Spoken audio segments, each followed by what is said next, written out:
जिस बच्चे की दिनचर्या मजबूत होती है उसका भविष्य अपने आप चमकने लगता है, और जिसकी दिनचर्या अस्त व्यस्त हो जाती है उसकी बुद्धि भी बिखर जाती है, ध्यान भी भटक जाता है और सपना धीरे धीरे धुंधला पड़ने लगता है।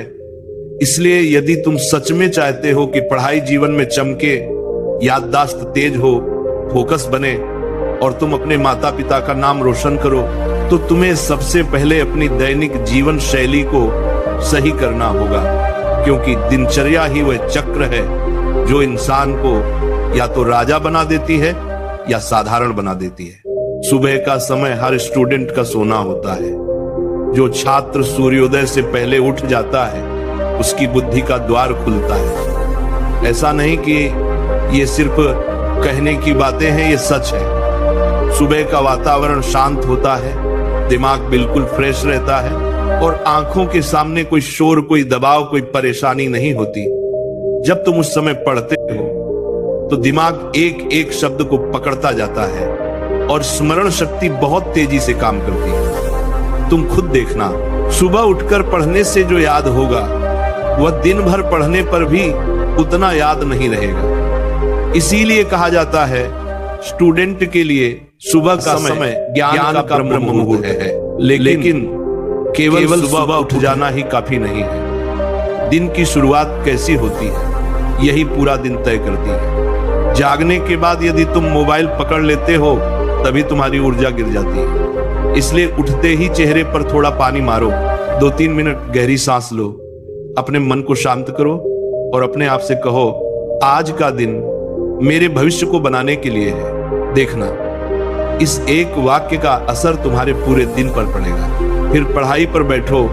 तुम्हारा दिमाग सुबह बहुत तेजी से चलता है। जिस चीज को तुम सामान्य समय में 40 मिनट में समझते हो उसे सुबह 10-12 मिनट में समझ पाओगे, क्योंकि नींद के बाद दिमाग बिल्कुल साफ होता है, जैसे ताजा पन्ना, और उसी साफ दिमाग पर लिखी हुई बातें सबसे मजबूत होती हैं। मगर यहाँ सबसे बड़ी बात आती है, कितने बजे पढ़ाई करनी चाहिए तुम्हें पता है? इसका कोई एक जवाब नहीं होता, बल्कि शरीर की घड़ी पर निर्भर करता है।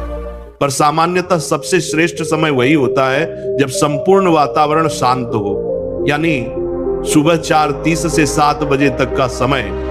यह समय आत्मबल, मानसिक शक्ति और रचनात्मक ऊर्जा का समय माना जाता है। इस समय जो पढ़ा जाता है वह सीधे दिमाग के लंबे समय वाले हिस्से में जमा होता है, जिसे अंग्रेजी में लॉन्ग टर्म मेमोरी कहते हैं। तुम वह बात महीनों बाद भी याद रख सकते हो। दूसरा सबसे शक्तिशाली समय शाम का होता है, जब दिन ढलने लगता है, जब आसमान का रंग बदलता है, तब मन की बेचैनी भी कम होने लगती है। इस समय यदि बच्चा एक बार किताब खोल ले तो पढ़ाई भीतर उतरने लगती है।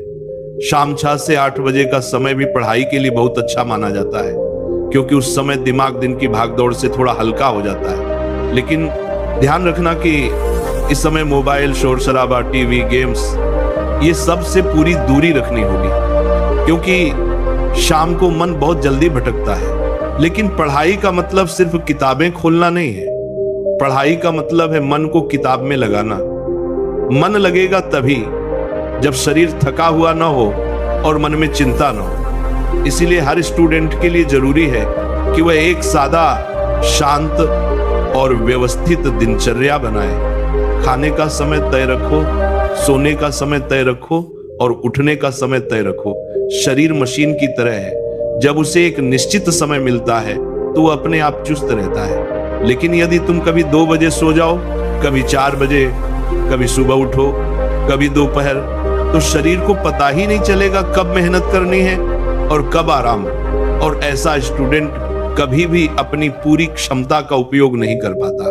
दिन के समय पढ़ाई कम प्रभावी होती है, क्योंकि दिमाग पर बहुत सारी जानकारी और गतिविधियां जमा हो जाती हैं। परिवार का शोर, घर का काम, सामाजिक वातावरण, बहुत कुछ दिमाग को व्यस्त रखता है। लेकिन फिर भी यदि तुम्हें दिन में पढ़ना पड़े तो दोपहर 2-4 बजे का समय भी अच्छा माना जाता है, क्योंकि खाना पचने के बाद शरीर धीरे धीरे रिलैक्स होता है और दिमाग शांत रहता है। बस ध्यान रखना कि खाना खाने के तुरंत बाद पढ़ाई कभी मत करना, क्योंकि दिमाग सुस्त पड़ जाता है। एक बात और जो सबसे महत्वपूर्ण है दिनचर्या में अनुशासन।